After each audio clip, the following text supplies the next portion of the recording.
இந்த மாதிரி நூல் பரோட்டா செய்யலாம் பாருங்கள். நூல் நூலாக நல்லா சாஃப்டாக பார்க்கும்போது தெரியுது பாருங்கள். இந்த மாதிரி செய்யலாம். Hi friends, welcome to Nisha வை சேனல். இன்றைக்கி நூல் பரோட்டா செய்ய போகிறேன். எப்படி செய்யலான்னு பார்க்கலாம் வாங்க. ஃபஸ்ட்டு மைதா மாவு இந்த மாதிரி எடுத்துக்கோங்க. ஒரு பேக்கெட் நான் போகிறேன், 1/2 கிலோ.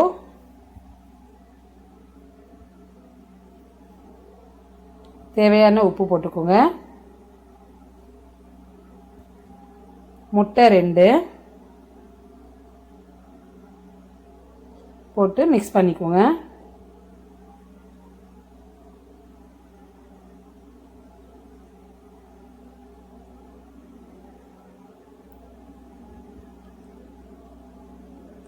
சோடா மாவு அது ஒரு 1/4 ஸ்பூன் போட்டுக்கோங்க.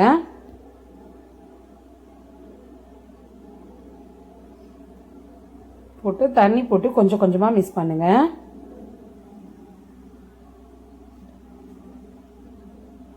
நூல் பரோட்டா செய்கிறதுக்கு நல்லா சாஃப்டாக இருந்தால் தான் நல்லா கரெக்டாக வரும். நல்லா இந்த மாதிரி நல்லா பிசைஞ்சு விட்டுருங்க.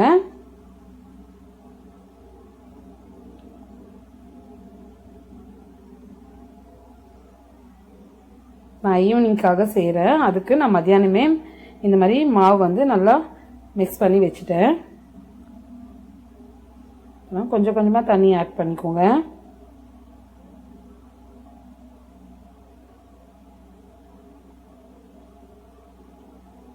பாருங்கள், இந்த மாதிரி இருக்குது.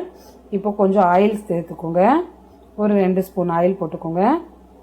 போட்டு மறுபடியும் மிக்ஸ் பண்ணலாம்.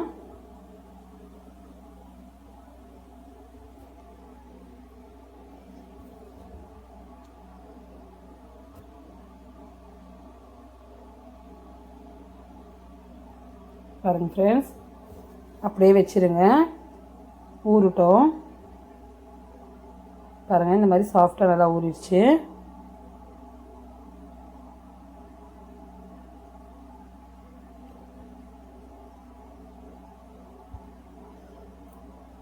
மறுபடியும் எடுத்து ஒரு வாட்டி மிக்ஸ் பண்ணிக்கோங்க. பாருங்கள், தண்ணி இல்லாமல் நல்லா இந்த மாதிரி மிக்ஸ் பண்ணிவிட்டு நான் வந்து இதில் போட்டு நல்லா இந்த மாதிரி கையிலேயே நல்லா பிசைஞ்சு விட்றேன். நல்லா அழுத்தி பிசைங்க. அப்போ தான் பரோட்டா கரெக்ட் நல்லாயிருக்கும், சாஃப்டாக வரும்.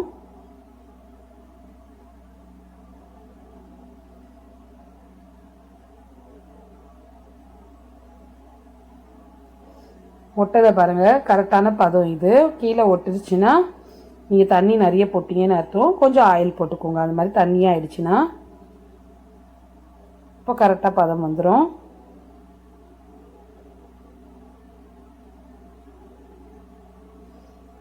அப்படியே வச்சிடலாம்.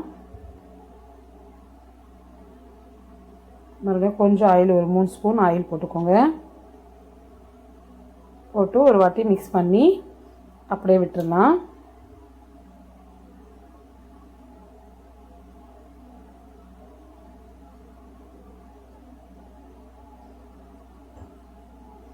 அப்படியே ஃபுல்லாக மிக்ஸ் பண்ணிக்கோங்க.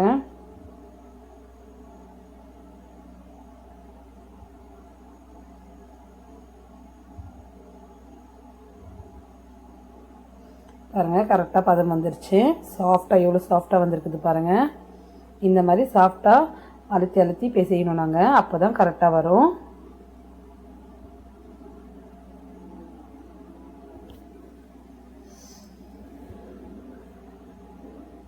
இந்த மாதிரி எடுத்துக்கோங்க. ஒரு ரோலாக ரவுண்டாக எடுத்துக்கோங்க. இந்த மாதிரி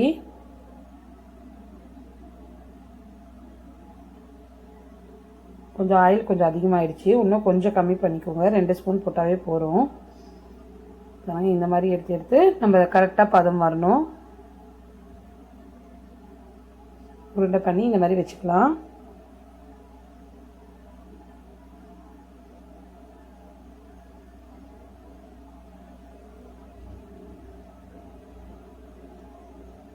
இப்போ வந்து பரோட்டா போடலாம்.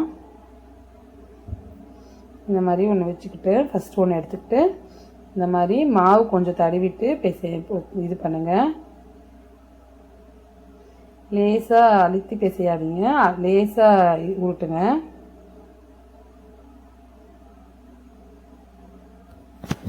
மாவு போட்டு போட்டு பேசுங்க. ஆயில் இந்த மாதிரி போட்டுக்கோங்க, சும்மா ஒரு ஸ்பூன்.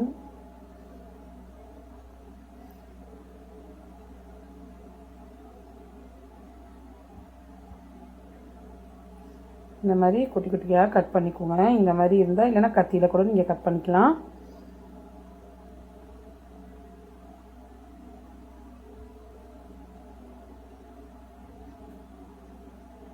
நம்ம இந்த மாதிரி கட் பண்ணால் தான் நூல் புரோட்டா நல்லா நல்லா சூப்பராக தெரியும் பார்க்க.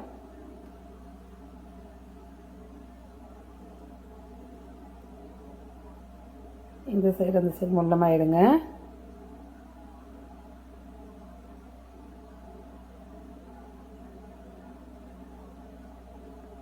அவ்வளோதான், அப்படியே ரவுண்ட் பண்ணி அப்படியே விட்டுருங்க.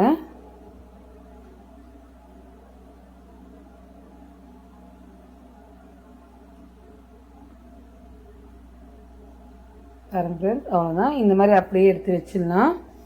எல்லாமே இந்த மாதிரி பண்ணி வச்சுக்கோங்க, அப்போ தான் போடும்போது ஈஸியாக இருக்கும். பாருங்க, எல்லாமே நான் போட்டேன். இந்த மாதிரி நம்ம செய்யும்போது சுடுசுடாக செய்யலாம். இந்த மாதிரி நம்ம செஞ்சு வச்சுட்டா எப்போ நம்ம சாப்பிட போகிறோமோ அப்போ எடுத்து நம்ம அழகாக தட்டி அழகாக செஞ்சிடலாம். நான் வந்து கையிலேயே தட்டுறேன். சும்மா இந்த மாதிரி கையிலேயே சும்மா லைட்டாக ப்ரெஸ் பண்ணி விட்டாவே இந்த மாதிரி ஃபுல்லாக இதாகிடும்.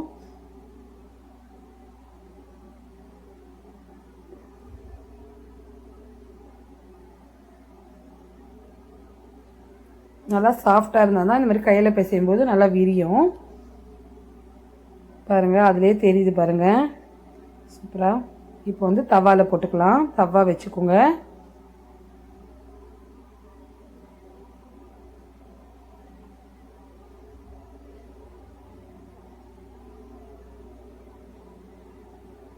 ரெண்டாவது செய்கிறேன். இதே மாதிரி போய் செஞ்சுக்கோங்க. அழுத்தி லைட்டாக அழுத்தா போகிறோம்.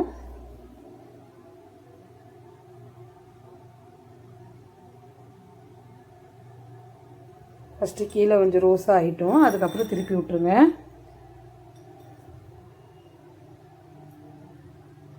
பாருங்கள் ஃப்ரெண்ட்ஸ், சூப்பராக வந்திருக்கு பாருங்கள். மறுபடியும் கொஞ்சம் ஆயில் போட்டுக்கோங்க, ஏன்னா அதுலேயே நம்ம நிறைய ஆயில் போட்டிருக்கோம். இன்னும் கொஞ்சம் ஆயில் போட்டால் போகிறோம். பரோட்டாவுக்கு ஆயில் நிறைய இருந்தால் தான் அது கரெக்டாக இருக்கும்.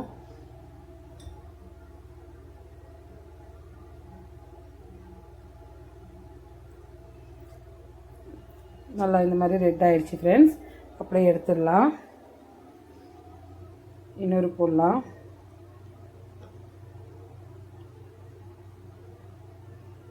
தவாவில் போட்டு கூட பார்த்து பண்ணுங்கள். இந்த மாதிரி எல்லாம் கை சுட்டுக்கும்.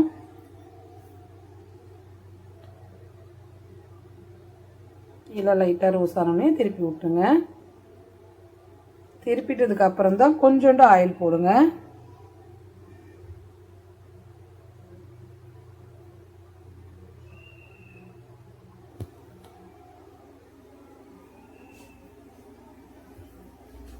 அவ்வளோதான், ஆயில் போட்டுக்கலாம். போட்டு அப்படியே திருப்பி விட்டுக்கோங்க மறுபடியும்.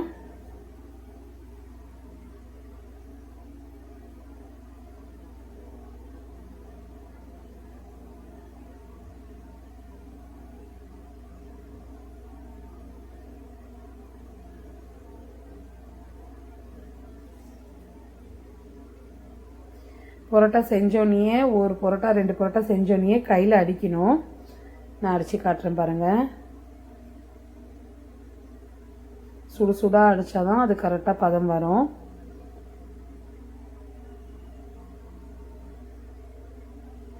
ஸ்பீடு வச்சே பண்ணிக்கோங்க, ஒன்றும் ஸ்லோ வைக்கணும்னு அவசியம் இல்லை. ஸ்பீடு வச்சே பண்ணுங்கள். பாருங்கள், செஞ்சுட்டேன். ஒரு 3 பரோட்டா செஞ்சுட்டு இந்த மாதிரி கையில் அடிங்க. சுடு சுடாக இருக்குது ஃப்ரெண்ட்ஸ். கை ரொம்ப சுடும். சுட்டாலும் பரவாயில்லன்னு நீங்கள் இந்த மாதிரி தான் அடிக்கணும். ஏன்னா அப்போ தான் பாருங்கள் நூல் பரோட்டா அப்படியே செம்மையாக இருக்குது பாருங்கள் பார்க்கவே. சூடாக இருக்குது ஃப்ரெண்ட்ஸ், அதனால் எனக்கு காட்டவே முடியல, பயங்கரமாக சூடாக இருக்குது.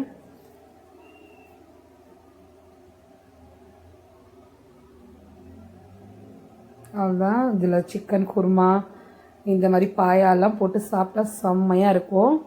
செஞ்சு பாருங்கள் ஒரு வாட்டி. செஞ்சு பார்த்து கமெண்ட்டில் சொல்லுங்கள் எப்படி இருக்குன்னு. Thank you friends.